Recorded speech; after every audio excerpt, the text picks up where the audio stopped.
روئیں گے ہم ہزار بار کوئی ہمیں ستائے کیوں۔ تو جب سینے میں دل ہے تو کوئی دکھ دے گا تو دکھی ہوگا، دل بے چین ہوگا۔ فرمایا کہ جب تکلیف پہنچے تو مدد کس سے طلب کرو؟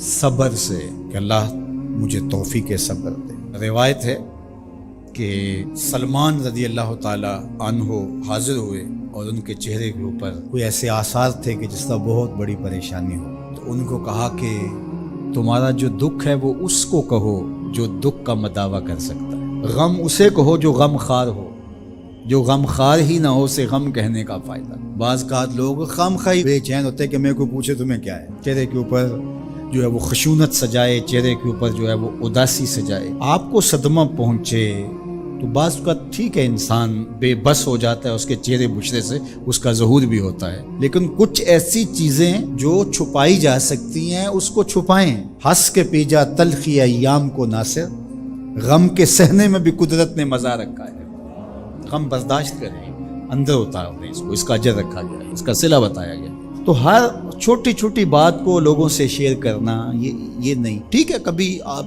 کوئی ایسی بات ہو آپ کر بھی سکتے ہیں، لیکن ہر وقت جو ہے وہ اکتائے ہوئے رہنا اور میں پریشان ہوں، میں پریشان ہوں، میں دکھی ہوں، میں دکھی ہوں، تو کیا وہ دکھ ختم ہو جائے گا؟ لوگ مہندی سجائیں گے تیرے لہو سے، لوگ مہندی سجائیں گے تیرے لہو سے، زخم دل کے نہ دکھاؤ کسی کو۔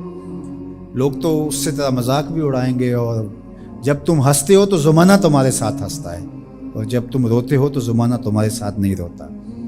اس لیے یہ آنسو بڑے قیمتی ہیں، وہی بہاؤ جہاں شان کریمی موتی سمجھ کے چن لے۔ یوں ضائع نہ کرو، یوں ان کو برباد نہ کرو، لوگوں کے سامنے رسوا نہ کرو اپنے آپ کو۔ تو صبر کے دامن کو تھامو، ایک تو تلقین یہ کی گئی، اور دوسرا کہا والصلاۃ، اور نماز کے ساتھ اللہ سے مدد طلب کرو۔ حضور علیہ السلام جب بھی کسی مشکل میں مبتلا ہوتے تو حضور نماز کے لیے کھڑے ہو جاتے، اور میں نے خود کئی مرتبہ تجربہ کیا ہے، جب کوئی تکلیف پیدا ہو تو آپ نماز پہ کھڑے ہو جائیں، تکلیف میں تخفیف پیدا ہو جاتی۔ اور بدر سے سخت دن کیا ہو سکتا تھا جب کافر پورے لاؤ لشکر کے ساتھ آ گئے، اور حضور کے لیے عریش ایک چھپر بنا دیا گیا، اور آقا کہیں وہاں مصلی بچھائے ہیں اور رب کے حضور کھڑے ہیں۔ مشکل کے وقت جب کوئی سبب نہ رہے تو اس کے حضور آ جاؤ، وہ تمہاری ضرورتوں کا کفیل ہے۔ وَإِنَّهَا لَكَبِيرَةٌ إِلَّا عَلَى الْخَاشِعِينَ، اور یہ بہت بھاری ہے نماز پڑھنا اور صبر کرنا، لیکن جو اللہ کا خوف سینے میں پالنے والے لوگ ہیں، رکھنے والے لوگ ہیں، ان کے لیے مشکل نہیں ہے۔ بچے کو صبح اٹھائیں آپ نماز کے لیے تو وہ اٹھتا ہی نہیں ہے، بار بار کہہ کے اس کو اٹھانا پڑتا ہے، اور اس نے سوات کی سیر کے لیے جانا ہو اور دوستوں کو ٹائم دیا ہو، تہجد کے وقت ہی تیار ہو کے بیٹھ جاتا ہے۔ اس کا مطلب ہے کہ اس کو نماز کا شوق نہیں ہے، اس کا شوق تھا، جس کا شوق تھا اس کے لیے اٹھنا بھاری نہ ہوا۔ میرے والد گرامی سے کسی نے کہا جی جاگ نہیں آتی، تو فرمانے لگے صبح منڈی جانا ہو تو جاگ آ جاتی ہے، کچہریوں میں تاریخ ہو تو یاد آ جاتی ہے۔ منڈی جانا یہ تمہاری بدنی ضرورت ہے، بچوں کے پالنے کے لیے، اپنی ضرورت کے لیے۔ کچہریوں میں جانا خوف ہے، نہ گیا تو میرے خلاف فیصلہ ہو سکتا ہے، تو تمہیں نہ امید ہے اللہ سے اور نہ اس کا خوف ہے، تو پھر کیسے جاگ آئے؟ اور کسی نے کہا کہ حضور نماز پڑھنا چاہتا ہوں، جاگ نہیں آتی۔ اللہ اکبر، کہنے لگے ارادہ اگر پکا ہو تو نیند نہیں آتی، بار بار اٹھ کے ٹائم دیکھتے ہیں وقت تو نہ گزر جائے۔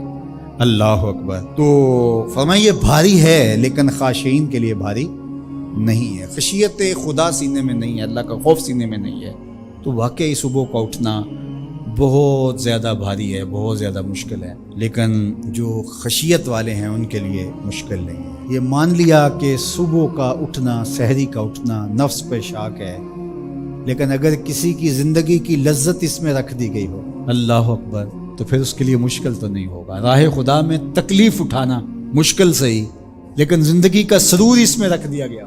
وہ مزہ دیا تڑپ نے، میری آرزو ہے یا رب، میرے دونوں پہلوؤں میں امیر حمزہ کا ایمان لانا کوئی معمولی واقعہ نہیں تھا۔ جس طرح مسلمانوں میں خوشی کی لہر دوڑ گئی تھی، تو کفار کے اندر یہ خبر ایک بجلی بن کے گری، تو وہ بھی دارالندوہ میں بیٹھے اور سوچنے لگے کہ اب کیا کیا جائے۔ آج ایک حمزہ بن عبد المطلب گئے ہیں، کل کوئی اور چلا جائے گا تو یہ تو طاقتور ہو جائیں گے۔